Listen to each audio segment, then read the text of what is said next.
자, 그래서 지금부터 이제 재밌는 시간 갑니다. 자, 매미는요, 제가 이게 루핑을 해봤는데, 매미가 짝짓기를 해가지고 산란을 해요. 산란을 어떠 하냐면, 나무 섬유질 속에다가 알을 낳아요. 알을 넣으면 그게 1년 있다가 걔가 빠져나와요. 빠져나와서 땅에 딱 떨어져요. 근데 이 빠져나오면서 부화를 해요. 그래서 한 1mm 정도 되는 노란 고무인형 같은 애가 매미 앱을 내요. 근데 얘가 땅속에 들어가서 몇 년을 있냐. 요게 숙제인 거예요. 아무도 이걸 못 밝혀냈어요. 통상적으로 알려진 건요, 말매미는 한 5, 6년 산다. 땅속에서? 네. 그러니까 뭐냐면, 매미도 가지하고 똑같아요. 몸이 저절로 성장하지는 못하고요. 탈피를 한 번씩 해야지만 이 몸이 성장하는 거예요. 그래서 이제 탈피라고 한 다음에 몸이 각질화되잖아요. 각질화되면 안에 있는 몸이 성장을 못하는 거예요. 그래서 성장을 더 해야 될 때 얘를 벗는 거예요. 그게 가지가 딱 그렇게 해서 성장을 해요. 그런 류의 곤충이에요. 여기서 지금 뭐 불완전 변태니 완전 변태니 이건 별로 중요한 얘기는 아니에요. 그게 필요할 때이고, 근데 얘는 불완전 변태, 번데기가 없어요. 번데기 기관이. 그래서 땅속에 5, 6년 있다가 여름날 화창한 날 절대 비 오면 안 올라옵니다. 그리고 낮에는 절대 안 올라옵니다.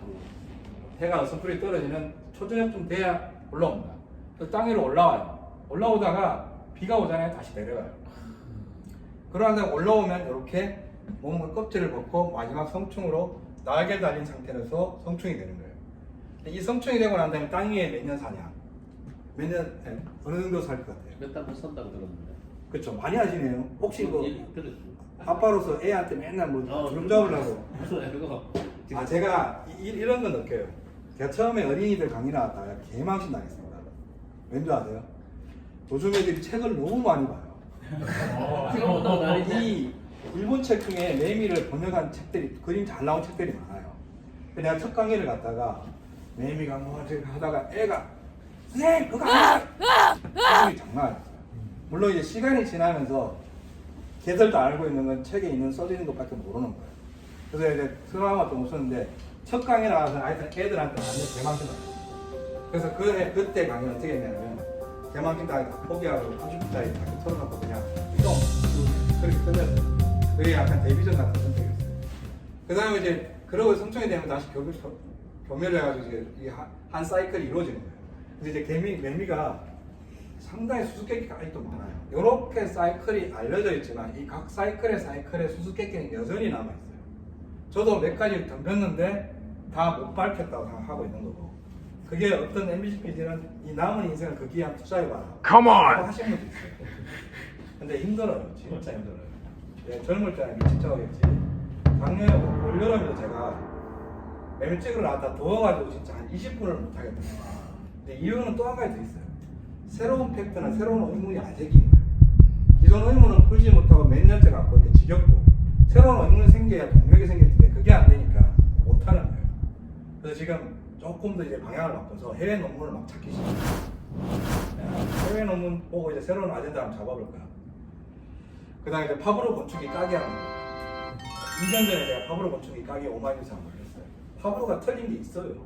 파브로 선생이라고 해서 한 번 관찰한 거기 때문에 다 맞다고 할 수는 없고, 이분은 그 자기가 살았던 그 프로방송 어디 거기에 있는 물풀의 나무 매미라는 개를 갖고 쓴 거예요.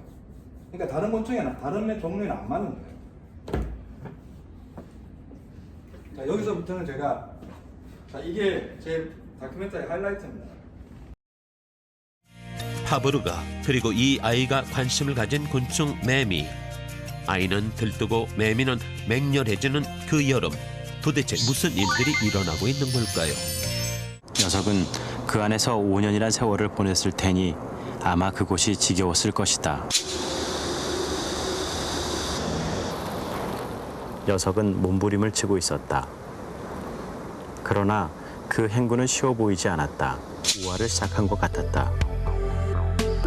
우화는 날개가 완전히 펴지기까지 약 30분이 걸렸다. 세 가지가 나의 관심을 끌었다. 꽁지로 오줌을 싸는 매미. 녀석도 역시 수시로 오줌을 갈겼다. 왜 녀석들은 그렇게도 자주 배설을 하는 것일까 하는 의문이 들었다. 나무 수액이 영양가가 있을 리 만무하니 녀석들은 하루 종일 먹고 그리고 오줌을 싸야 하는 것이 아닐까. 녀석들이 우는 순간을 자세히 살펴보죠. 이 녀석은 애매미입니다. 자, 참매미도 마찬가지일까요? 이 암컷은 수컷에게 그다지 마음이 끌리지 않나 보네요.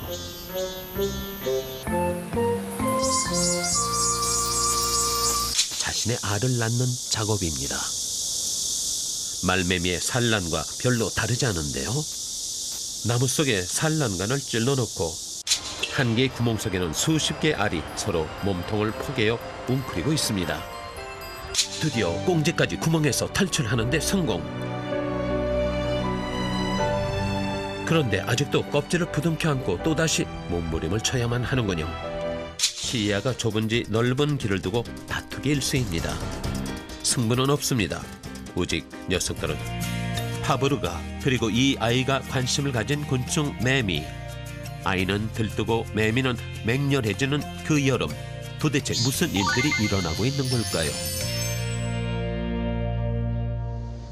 네, 이 시간대쯤이죠. 해가 떨어지고 이렇게 노을이 질무렵쯤 되면 그때 이제 매미 유충들이 땅 위로 올라와서 우화를 시작하거나 우화를 준비하고 있을 겁니다. 자, 제 매미에 대한 강의는 이렇게 사탕까지 해서 끝입니다. 하지만 제 매미에 대한 의문이 다 해소되기 전까지는 또는 새로운 의문이 생긴다면 매미에 대한 새로운 컨텐츠는 계속 만들어질 겁니다. 좀 더 많은 얘기가 또 만들어지면 그때 여러분에게 또 알려드리도록 하겠습니다.